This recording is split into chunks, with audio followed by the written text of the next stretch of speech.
오늘은 어떤 뉴스 가져오셨습니까? 네, 그 비트코인부터 일단 가격부터 보려고 하는데, 네. 6만 2천 달러 초반선까지 떨어졌었잖아요. 지난 뭐 금요일 이때쯤에요. 네. 그래서 뭐 스트래티지 좀 공포가 확산되고 있다 이런 부분을 제가 말씀드렸던 것 같은데 금요일 방송 때 주말간에 조금 올라서 한 6만 4천 달러까지 반등을 한 상태입니다. 6만 3천, 6만 4천 왔다 갔다 하고 있는데요. 그러면은 약간 소폭 반등한 이유가 있겠죠. 그래서 그 부분을 한번 짚어보려고 하는데요. 일단은 APX USD라는 걸 좀 살펴보려고 합니다. APX USD라는 스테이블 코인이 있는데 네. 이 스테이블 코인 준비금의 약 70%가 뭘로 구성이 돼 있냐?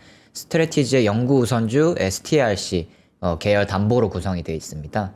네. 근데 이게 왜 중요하냐? 주말간에 왜 APX USD가 시장에 주목하게 됐느냐라고 봤을 때 STRC 같은 경우에 미국 정규 나스닥에 상장이 되는 영구 우선주잖아요. 네. 그러다 보니까 뭐 공휴일이거나 주말에는 휴장이 돼서 장이 열리지 않습니다. 네. 가격을 확인할 수가 없는데 지금 STRC 같은 경우는 목요일 미국 현지 시간으로 목요일 장 마감 때 89달러 정도의 마감이 됐거든요. 그러면서 이게 100달러를 액면가로 회복할 수 있을 것이냐에 대해서 시장이 주목하고 있는 상황이었는데 뭐 금요일에도 미국이 노예 해방의 날로 공휴일이었고 주말에도 당연히 휴장이었고 하다 보니까 3일간 장이 안 열리다 보니까 그러면 STRC로 확인할 수 없으니까 STRC 대체제라도 우리가 확인을 해봐야겠다라는 시장 분위기가 확산이 된 겁니다. 그런 과정에서 찾은 게 APX USD인 거죠. 왜냐하면 APX USD도 원래 스테이블 코인이니까 1달러에 패깅이 돼야 되잖아요. 네. 네, 근데 STRC가 액면가 100달러 깨진 시점에서 똑같이 거의 비슷하게 디패깅이 되면서 특히 목요일 장중 한때 0.7달러 선까지 디패깅이 됐습니다. 네, 그러면서 시장 우려가 확산이 됐는데 주말간에 0.89달러 선까지 회복을 하면서 스트래티지 매도 공포가 좀 줄었나? 시장 공포가 좀 줄었나? 라는 시장 기대가 확산이 되면서 이게 어느 정도 비트코인 소폭 반등에 영향을 미친 게 아니냐라는 분석이 나오고 있습니다. 그렇군요. 약간 오르긴 했네요. 정말 끝허리가 약간 이렇게 좀 올랐다라고 볼 수 있고 아직도 STRC는 이제 거래 전이기 때문에 가격은 여전히 88.7달러에 머물러 있습니다. STRC가 사실 이제 금요일에 가장 좀 그 화제였다라고 볼 수 있잖아요. 네. 네. 근데 주말 사이에 또 어떤 이제 다른 요소로 또 비트코인이 좀 등락이 있긴 했습니다. 그러니까 비트코인이 계속 올라간 게 아니라 네. 이게 66만 4,400달러, 500달러 이렇게 올라갔다가 또 64, 잠깐 말 헷갈리네요. 6만 3천 달러대 초반으로 또 내려왔다가 네. 또 이제 오늘 아침에 다시 올라간 올라갔다가 거거든요. 그래서 네. 이런 거는 어떤 요소가 좀 작용을 했을까요? 그래서 일단은 뭐 다른 이유도 있는데 스트래티지 얘기를 조금 더 해보면 네. 이 부분도 있는 것 같아요.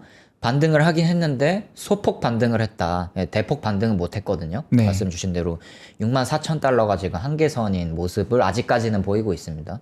그 이유에 대해서 또 전문가분들이 분석을 하고 있는데 네. 또 스트래티지의 이유를 하나 더 대자면 mNAV를 저희가 그런 지표가 있다는 게 금요일에 말씀드렸잖아요. 말씀드렸죠. 예, 그 기업 가치의 비트코인 그 보유액 달러 가치 기준으로 보유액을 나눠서 잡은 그 지표를 mNAV라고 제가 말씀을 드렸는데 이게 지금 스트래티지 웹사이트에 들어가 보면 mNAV가 1.13 수준이거든요. 근데 손익분기 mNAV가 나오려면은 1.3 수준이 돼야 됩니다. 지금 현재 비트코인 가격이 6만 4천 달러라고 가정했을 때요. 네. 그러니까 아직 손익분기 mNAV에 못 미치는 지표가 나오고 있는 거죠. 그러다 보니까 조금 비트코인 가격 회복이 돼서 mNAV가 약간 올라가긴 했어. 근데 아직 손익분기 mNAV에는 못 미쳤어. 오늘 밤에 또 무슨 일이 일어날 수 있겠네. 왜냐면 오늘 밤에 또 미국 장이 열리잖아요. 네. 그럼 또 STRC도 어떻게 될지 모르고 이 시장 불안이 완전히 해소되진 않았기 때문에 비트코인이 대폭 반등하진 못했다라는 얘기도 있고요. 주말간에 또 스트래티지 관련해서 하나 커뮤니티에서 이슈가 됐던 게 있습니다. 뭐죠? 예, 그 마이클 세일러 스트래티지 의장이 코인데스크라는 미국 디지털 자산 매체하고 인터뷰를 했는데 네. 거기서 현지 시간으로 금요일에 무슨 인터뷰를 했냐면 STRC 대체 어떻게 설계한 거냐라는 그 질문이 나왔습니다. 거기에 대해서 세일러 의장이 얘기를 한 게 내가 직접 설계를 하긴 했는데 AI하고 얘기를 하면서 설계를 했다. 이렇게 얘기를 한 거예요. 네. 시장은 이걸 긍정적으로 평가하기보다는 야, AI 이런 중요한 연구 선주를 네. AI하고 얘기해서 만든 게 말이 되냐라는 또 그런 여론이 나오면서 또 어느 정도 부정적인 여론도 있었다라는 점을 또 같이 말씀드립니다. 그렇군요. 저는 개인적으로는 네. STRC의 구조 자체는 되게 높게 삽니다. 아, 그러세요? 네. 그러니까 네. 처음에 나왔을 때 이게 되겠어? 했는데 사람들이 실제 사는 거 보면 네. 어쨌든 잘 만든 거예요. 만들었는데 이제 중간에 이 운영에 상당히 이제 이게 신뢰가 무너지면 결국에 뭐 아무리 금융공학을 잘 짜도 백약이 무효다 이런 걸 잘 보여주는 그런 사례가 아니었나 싶고 네. 그러면은 이게 저 궁금한 점이 생기는데 일단은 어쨌든 이제 조금 올라가긴 한 거잖아요. 지금 이 STRC 가격이 얼마인지 지금 저희는 알 수가 없는데 장이 안 열려서 네. 요 스테이블 코인의 가격 등락을 보면 약간 개선이 될 것으로 지금 예상이 되고 있는 상황인 거죠. 네, 맞습니다. 아, 그러면은 어쨌든 엠나브가 더 개선되는 거 아니에요? 네, 그래서 개선이 된다면 네. 문제는 이제 1.3 수준을 회복하느냐인 것 같습니다. 어. 물론 이 손익분기 엠나브도 네. 한 68,000달러 이 정도 수준으로 오르면은 손익분기 엠나브가 내려가서 1.2, 1.1 수준만 맞춰가도 지금 엠나브 수준이 되는 거잖아요. 네. 그러면은 시장 분위기가 개선돼서 7만 달러까지 또 금방 반등할 수 있다. 아. 근데 또 반대로 짚어보면은 6만 달러 초반선 못 넘는다? 그럼 이 엠나브 문제가 계속 해결이 안 되는 거거든요. 그러면은 난 네. 궁금한 게 엠나브는 어차피 1.3이 기준인데 그 밑에서 계속 놀고 있었단 말이에요. 네. 이게 약간 올라가게 된, 그러니까 비트코인 가격이 올라가게 된 이유는 뭐예요? 비트코인 이전에 올라간 거 네, 말씀이시죠? 아니, 그러니까 지금 이제 주말 사이에. 주말 사이 올라간 거. 네, 근데 네. 거기에는 그러니까 이게 어차피, 그러니까 이게 제 생각에는 네. 좀 설명 잠깐 이해가 안 가는 게 어차피 1.3이 안 되면 내려간다는 거잖아요. 맞습니다. 그렇죠. 네. 근데 이제 어차피 1.3이 안 되는데 더 멀리 1.1과 가까운 지점에 있던 비트코인 가격이 왜 반등을 했을까? 예, 거기에 대해서는 또 다른 이유가 하나 있습니다. 또 다른 이유 좋습니다. 네. 그게 궁금했어요. 이유가 있긴 우리가 있네요. 또, 네, 우리가 네. 또 거시경제 얘기를 또 안 할 수가 없죠. 네. 그렇죠. 그래서 얘기를 안 할 수가 없는데 보면은 일단 이 주말 사이에 우리가 미국 이란 관련해서 굉장히 또 뉴스가 많았었잖아요. 네. 특히 오늘 아침에 좀 중요한 뉴스가 많이 나왔던 것 같습니다. 예, 미국하고 이란하고 뭐 MOU 맺었다 하면서 스위스에서 회담 열린다 이런 네. 얘기를 했었잖아요. 거기까지는 좋았죠. 네, 거기 또 주말에 뉴스가 나온 게 여기에 파키스탄하고 카타르도 개입을 해서 사자 회담을 한다라는 뉴스가 나왔습니다. 근데 오늘 오전에 롤러코스터 장세가 좀 펼쳐졌는데 네. 그 이유는 회담을 시작했는데 갑자기 이란 매체에서 이거 회담 내용이 마음에 안 든다. 우리 회담장을 박차고 나왔다 우리가 이런 이란 매체 보도가 나왔습니다. 네. 네. 그래서 비트코인이 62,000달러까지 또 떨어지려고 했었거든요. 64,000달러 초반까지 떨어지면서 예, 그랬었는데 한 오전 10시 30분 우리 한국 시간으로 오늘 오전 10시 30분쯤에 속보가 나왔는데 이게 또 속보가 뭐냐면 회담장을 박차고 나간 줄 알았는데 이란이 회담장을 박차고 나가지 않았다. 라고 하면서 좋은 뉴스가 또 하나가 나왔고 거기에 대해서 이란 외무부 장관이 얘기를 했던 게 뭐였냐면 보니까 호르무즈 해협 통행 관련해서 메커니즘 우리가 기준을 마련했다라고 네. 했고 또 카타르하고 파키스탄 측에서도 얘기를 하는 게 이번 주 내내 협상을 계속할 거다. 그래서 좋은 뉴스들이 많이 나올 거다. 이런 얘기를 하면서 그때 비트코인이 10시 30분 기준으로 63,000달러 했던 게 64,500달러 선으로 한 1,000달러 갑자기 급등을 했었습니다. 그러면서 여전히 이 디지털 자산 시장이 미국 중동 뭐 이슈나 이런 거시경제 이슈에 또 영향을 많이 받고 있구나 여전히라는 걸 저희가 또 확인을 할 수 있는 그런 모습이었습니다. 네. 이게 사실 굉장히 해묵었다고 말하기는 너무 이제 일주일 전 얘기인데요. 저희가 이제 계속 얘기하지 않았습니까? 그 불씨가 있다. 그쵸. 휴전 처음에 할 때도 네. 지금 이스라엘이 레바논 땅 일부를 지금 이렇게 점령을 하고 있는데 지금 MOU 문건을 나온 걸 보니까 레바논의 주권을 보장하는 식의 내용이 문구가 들어가 있단 말이에요. 이걸 해석하기 네. 나름인데 그러면 레바논에서 더 이상 이스라엘이 전쟁을 공격 행위를 멈추는 것 정도를 얘기하는 거냐? 아니면 지금 점령한 땅에서 물러나는 걸 얘기하는 거냐? 제가 네. 볼 때는 그러니까 제 개인적인 해석은 후자 쪽에 가깝습니다만 그리고 이스라엘이 당연히 이제 점령한 땅에서 나올 생각이 없겠죠. 전혀 없겠죠. 네. 네. 그래서 이 문제가 사실 토요일 오전에 불거져가지고 네. 상당히 이제 분위기가 험악했고요. 그랬죠. 예. 그래서 일요일에 스위스에 뭐 제이디 벤스가 가네 마네 뭐 이런 얘기 나오다가 결국에는 갔습니다. 그랬는데 이제 첫 회담 80분 만에 종료. 됐다 이런 얘기 나오면서 분위기 상당히 안 좋았고 그렇죠. 해법을 지금 찾은 것 같아요. 밑에도 아까 보여주셨던 기사에 잠깐 나오는데 네. 파키스탄과 카타르를 끼고서 사자회담을 한다. 이런 내용입니다. 요거는 어떤 효과가 있는 겁니까? 원래 이제 미국하고 이란만 얘기를 네. 하기로 했었잖아요. 네. 여기에 중재국이 꼈다는 건 특히 파키스탄 같은 중재 노력에서 성과를 보인 국가들이 꼈다는 것은 네. 이 회담에 되게 진지하게 임하고 있구나 생각보다. 우리가 또 MOU라는 또 얘기를 하면서 네. 이 MOU가 대체 무슨 효과가 있냐. 그렇죠. 우리 뭐 비즈니스 업계에서 MOU를 생각해 봤을 때 사실 이렇게 구두로 약속만 하는 수준이지 언제든지 깨질 수 있다라는 점을 또 말씀을 드렸고 다른 이제 매체에서도 그런 점을 많이 강조를 했었거든요.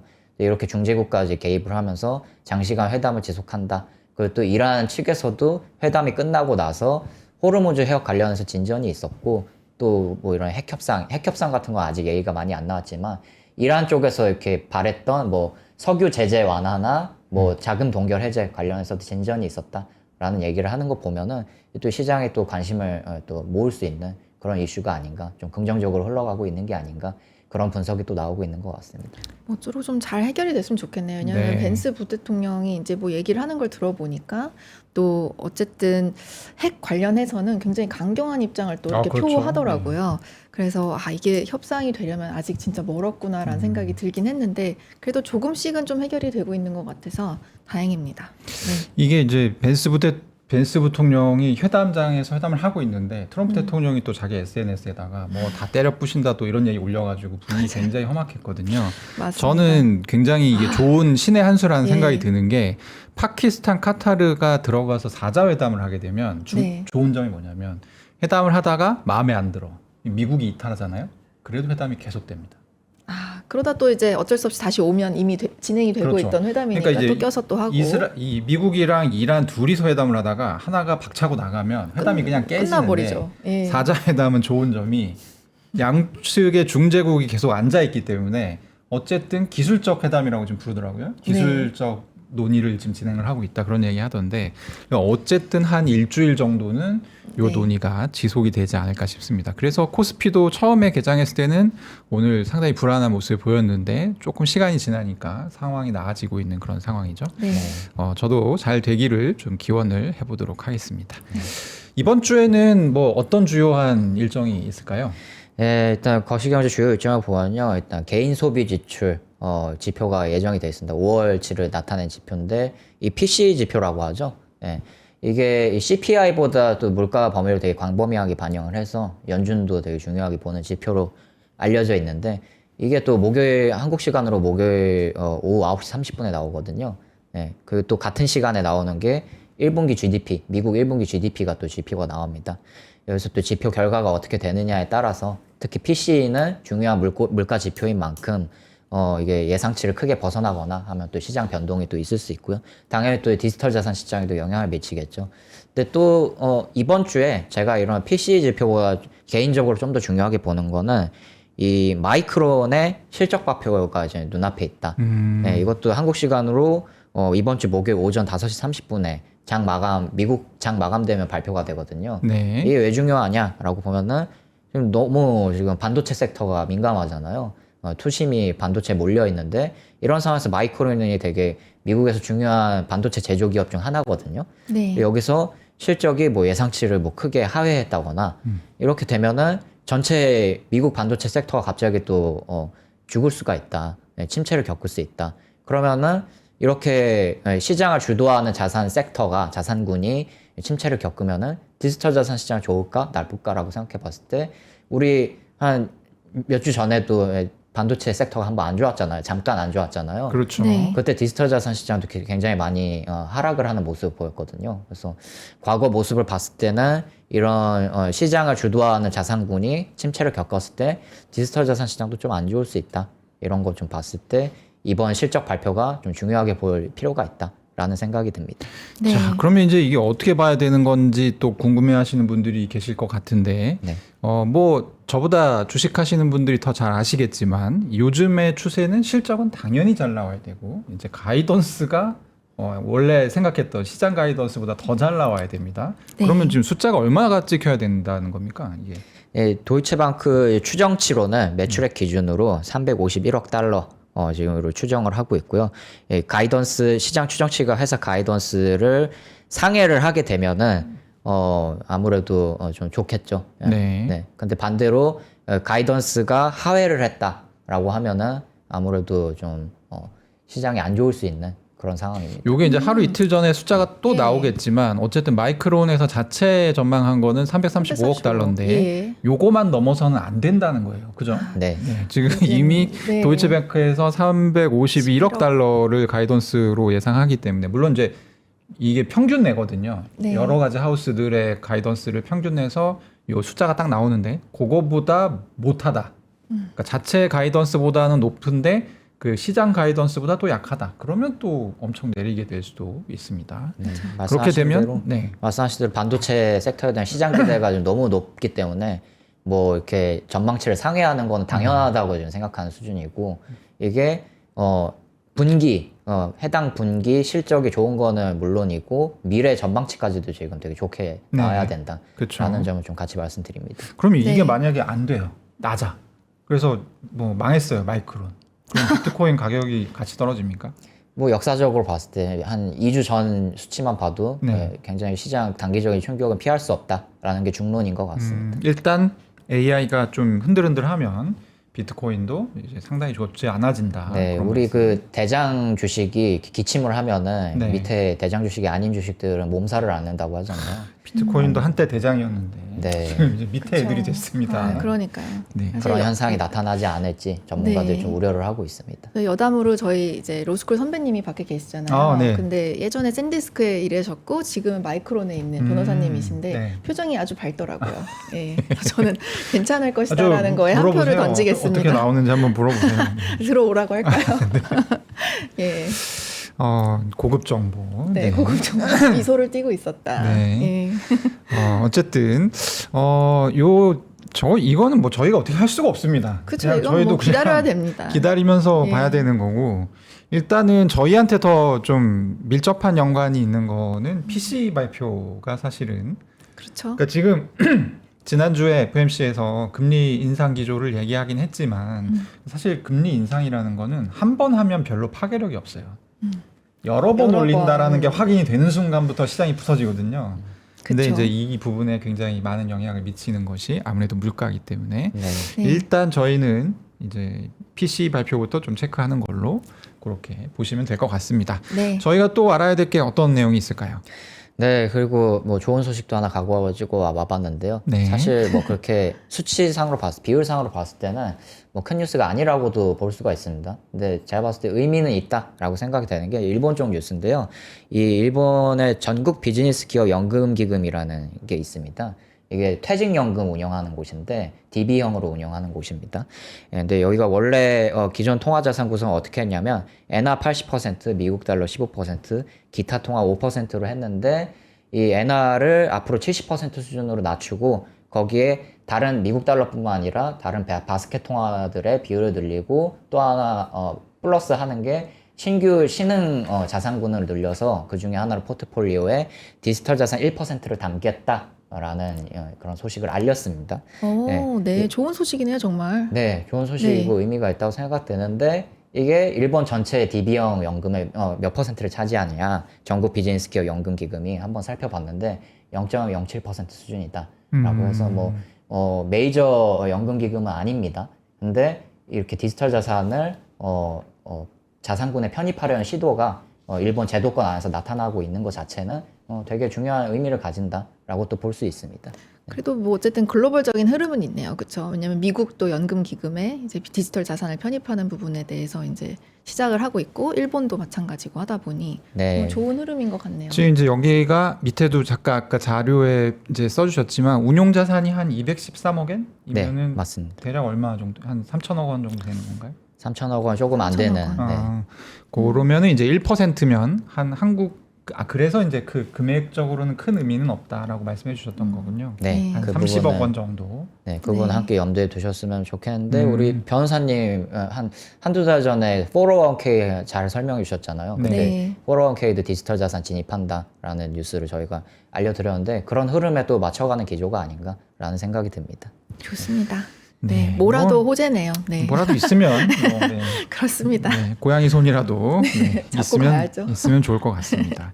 네. 오늘은 이더리움 파운데이션 얘기를 조금 길게 준비를 하셨네요. 네. 이거 괜찮겠습니까? 우리 주말 사이에 스트래티지 못지않게 또 이더리움 재단도 주목을 많이 받았던 것 같습니다. 예. 네. 네, 왜 그 시발점은 뭐냐라고 봤더니 그 샤오웨이 왕이라고 이더리움 재단 공동 이사를 맡고 있던 사람이 있었습니다. 네. 근데 나 이제 이더리움 재단 떠날 거야라고 얘기를 하면서 화제가 됐는데 왜 화제가 됐냐? 지난달에 토마시 스탄차크라고 하는 또 공동 이사 같이 맡고 있었던 사람이 또 퇴임 의사를 밝혔거든요. 나 AI 하러 간다라고 하면서 퇴임 의사 밝혔는데 거기에 더해서 공동 이사 2명이 다 이제 사퇴를 한 거예요. 이제 네. 이사 자리가 정식 이사 자리가 없습니다. 제가 이제 취재를 해봤더니 임시 이사직을 수행하고 있는 사람은 있다고 들었는데 좀 정식 이사는 공석인 상태라서 이더리움 재단 헤드 자리가 비어 있는 상태다라고 볼 수 있는데 또 거기에 더해서 주요 핵심 기여자가 2026년 들어서 몇 명이나 퇴임하거나 휴직을 했나라고 보니까 8명이나 된다라는 점이 강조가 되면서 또 시장에서는 이더리움에 대해서 또 이렇게 우려를 하고 있는 분위기가 확산되고 있는 것 같습니다. 그러면서 제가 하나 또 중요하게 본 어떤 분의 글이 있었는데 이 트렌트 반 앱스라는 전 이더리움 재단 개발자금 지원 담당자가 있습니다. 2020년 4월까지 재단에 다니다가 퇴임을 한 사람이거든요. 그러다 보니까 이더리움 자금 사정에 대해서 재단 자금 사정에 대해서 밝습니다. 그래서 이분이 이 지금 재단의 핵심 기여자들이 줄줄이 이탈하는 상황에 대해서 글을 하나 올렸는데 보면 지금 이더리움 재단이 우리 재단 영향력 축소하겠다라는 발표를 계속해서 하고 있거든요. 그러면서 재단 뭐 맨데이트라는 뭐 이런 가이드라인 비슷한 발표를 했었는데 거기서도 얘기를 했던 게 우리는 탈중앙화를 계속 강조를 할 것이고 재단의 영향력도 앞으로 줄일 것이다 라고 했는데 이 트렌트 반 앱스 담당자가 보기에는 이런 상황이 지금 모순적이다 라고 지금 판단을 하면서 지금 재단이 영향력을 축소하기가 굉장히 어려운 상황이다. 자금적으로 어려운 상황이다. 라고 했는데 어떻게 자금적으로 어렵냐? 라고 했을 때 클라이언트 인센티브 프로그램이라는 게 재단 내에 있거든요. 이게 네. 이더리움 생태계 개발에 이렇게 기여를 한 사람들한테 인센티브 보상을 주는 그런 프로그램입니다. 근데 이게 2026년 4월에 만료가 되면서 현재 뚜렷한 대체 보상 프로그램이 없는 상태다. 그럼 이제 개발자들의 개발 동력이 떨어지면서 이더리움 업데이트나 이런 게 또 지연될 가능성이 생기겠죠. 거기에 대해서 지난 10년간 생태계 부트스트랩의 재무자산을 대거 재단이 사용을 했었는데 이것도 지출을 지금 줄이기로 목표가 돼 있다. 그러면 아무래도 인력 이탈이 더 가속화되는 게 아니냐. 이런 지금 얘기가 나오고 있는 거죠. 거기에 더해서 그럼 이 부족한 재무자와 만약에 채울 거면 뭘로 채우냐라고 봤을 때 지금 이더리움 매도하는 거 이외에는 딱히 방법이 안 보인다라는 그런 우려도 나오고 있습니다. 그렇게 되면은 이더리움 가격이 또 떨어질 수 있다라는 시장 우려가 확산이 되겠죠. 이 부분에 대해서 좀 시장 우려가 좀 큰 것 같습니다. 네. 저게 굉장히 싸한 부분입니다. 그러니까 실질적으로 이더리움이 지금과 같은 폼으로 유지되기 위해서는 연간 3천만 달러의 예산이 필요하다. 3천만 달러. 이거 돈 어디서 납니까? 그러게 말입니다. 아니 다들 지금 빠지고 있고 이 돈을 벌기가 굉장히 어려운 네. 이 탈중앙화의 이 모습으로서 아니 이 돈은 잘 벌기가 벌긴 해요 이더리움이. 근데 많이 수수료나. 쓰고 있잖아요. 그렇죠. 예. 예. 그래서 저거를 보통은 이제 재단이 가지고 있는 이더리움을 팔아가지고 충당을 해왔었습니다. 근데 솔직히 저는 이거는 소신 발언이지만 3천만 달러가 왜 들어가는지 잘 이해가 안 갑니다. 아, 하는 게 없다라고 생각을 네. 하시는 건가요? 별로 예, 하는 게 별로 없진 없다. 않아요. 요거에 비해선 적다. 여러 가지 일을 하고 있습니다. 여러 가지 일을 하고 있는데 앞으로는 제가 볼 때는 지금 이제 나오는 얘기들이 조금 우리가 그동안 보는 주제가 너무 많았다. 정말 필수적인 것만 줄여가지고 지출도 줄이고 우리 좀 집중하자. 약간 이런 식의 지금 얘기를 하고 있는데 네. 그래서 얼마가 될지는 좀 지켜봐야 될 것 같습니다. 네. 근데 또 이런 뉴스만 보면은 부정적일 수 있는데 또 최근에 그래도 이더리움 금액이 살짝 오르긴 했잖아요. 이더리움 가격이. 네, 가격이. 근데 너무 많이 떨어진 상태에서 조금 오르기는 그렇긴 했지만 네. 그래도 너무 낮아 있었기 때문에 그렇죠. 살짝 오르니까 네. 기분이 좋더라고요. 네. 예. 기분이 좋았다면 다행입니다.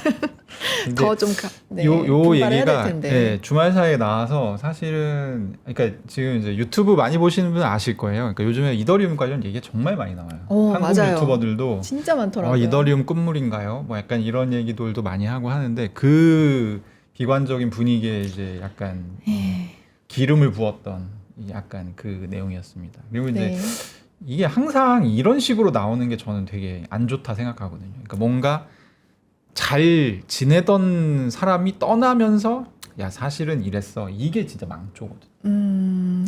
그리고 심지어 너무 대거 나가다 보니까 그렇죠. 유출이 된 거, 그러니까 인재 유출이라고 하잖아요. 그렇죠. 그리고 네. 이제 뭐 이거 나가서 사실 다른 코인 하면 상관없어요. 근데 나 코인 안 해. 약간 이런 식으로 또 얘기하는 사람들도 많아가지고 그렇죠. 뭐 AI로 그런 게, 간다 그러면 네. 와 진짜 끝났나 보다 하는 아, 수밖에 이제 없잖아요. 저희 입장에서는. 이제 디지털 자산 돈 안 되나? 뭐 이런 생각 할 수 있습니다.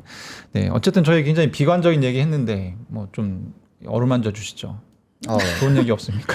네, 근데 재단 내에서도 이 긴축하자, 긴축 충분히 할 수 있다라는 목소리가 최근에 네. 나오고 있고, 우리 또 너무 요즘 탈중화 강조하는 것도 좋은데, 네. 지금 이런 엔터프라이즈급 지금 기관이 진입하고 있지 않냐. 그렇죠. 그래서 재단 내에서도 작년에 기관팀을 만들기도 했었거든요. 그러면서 기업 운영도 실제로 하고 있는데, 기업에 대한 영업도 하고 있는데, 이런 부분이 또 이렇게 이런 침체가 깊어지다 보면은 또 반대측 의견도 재단이 수용을 하는 또 단계가 있거든요. 네. 그래서 이게 잘 매조지가 되면서 아무래도 조율이 되지 않을까 하는 시선도 같이 나오고 있어서 일단 좀 장기적으로 봐야 될 것 같습니다. 네. 네.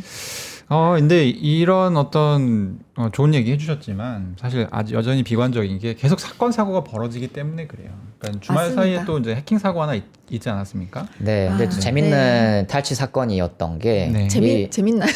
왜 재밌는지 설명해 주실 거예요. 예, 재밌는 겁니다. 알겠습니다. 네, 이 온체인 안에서는 이제 차익 거래를 할 수 있는 여러 가지 방법이 있는데 그 중에 하나가 매브라는 또 차익 거래 네. 방법이 있습니다. MEV. 네, MEV라고 하죠. MEV라는 게 있는데 어떻게 차익 거래를 하냐라고 보면은 온체인 안에서 누가 매수 거래를 대량으로 올렸어요. 그럼 이게 온체인 안에서 보이잖아요. 네. 블록 안에서 뭐 복 같은 세력들이 이렇게 붙어가지고 얘 매수 올렸네 하면서 걔가 매수 올리기 직전에 블록이 완전히 처리되기 직전에 미리 매수를 해서 그 사람이 매수한 거 블록이 완결이 됐을 때 그 위에서 매도를 해버리는 거예요. 그런 식으로 차익 거래를 해서 이제 얄미운 차익 거래 방법이다라는 시장 시선이 굉장히 높은 상황인데 그 중에 매부 보수로 굉장히 유명한 제어드 프롬 서브웨이라는 매부 봇이 있었습니다. 네. 네. 이 사람이 이런 식으로 얄밉게 차익 거래를 해가지고 이 봇이 이렇게 차익 거래를 해서 전체 이런 방식을 샌드위치 공격이라고 하는데 전체 샌드위치 공격의 70%를 이 제어드 프롬 서브웨이라는 매부 봇이 담당을 했다. 그러면서 이 되게 악명 높은 봇이었습니다. 이 봇이 좀 없어졌으면 좋겠다라는 시장 반응도 있었는데 누가 또 얄미운 사람 중에 똑똑한 사람이 있었나 봐요. 그래서 이 사람이 이 봇이 차익 거래를 하는데 거기에 가짜 유동성 풀이랑 가짜 토큰을 만들어서 이 봇이 가짜 유동성 풀이랑 가짜 토큰에 접근을 하게 만든 거예요. 네. 그래서 그렇게 해가지고 봇이 차익 거래 할 수 있네 하면서 가짜 유동성 풀이랑 가짜 토큰에 접근을 한 거고요. 접근을 하니까 낚였네 하면서 이제 덫에 걸려버렸군요. 네, 토큰을 팔아버린 거죠. 네. 그러면서 750만 달러어치 자금이 탈취당했다라는 소식이 나왔습니다. 이게 이제 와, 어떻게 네. 보면 약간 그 의적 같은 거예요. 그러니까 저 MEV라는 게 그 우리 같은 일반 사용자들이 더 비싸게 거래를 할 수밖에끔 없게 만드는 그런 하지만 뭐 이더리움 구조상 어떻게 없앨 수는 없는 약간 그런 것들인데 하여튼 거기서 탈취하는 그 MEV 봇을 털어가지고 750만 달러를 털어갔다는 거니까. 근데 이게 쉬우면 당연히 지금까지 있지 않았겠습니까? 그렇죠. 지금 처음 털린 거거든요.